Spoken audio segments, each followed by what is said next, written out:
Welcome to the third and final video of Me, Myself, and I. I do these lessons in bite-sized chunks because you can choke if you try to get it all at once. So I hope you've digested the first two videos because I'm going to build on what I told you about subjects and objects. So I was last asking, what's going on between you and I? If I tell you right now that I is always a subject and me is always an object, can you see where I'm going? I'm gonna post that up there so you can keep it in mind while I'm talking. We know from that last video that between is a preposition, so what follows it is an object. What's going on between you and me?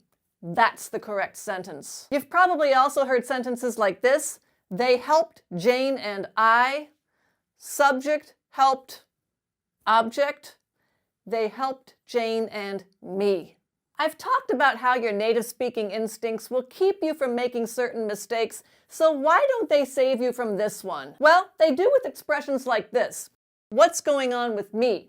They helped me. You would never say, what's going on with I? They helped I. It just won't come out of your mouth. It's so unnatural. But that someone and forms this nice padding so that by the time you're this far away from that preposition or that do word, I doesn't sound so jarring. And do you remember this? People make this mistake because they panic a little when there are multiple doers. That's also called a compound subject.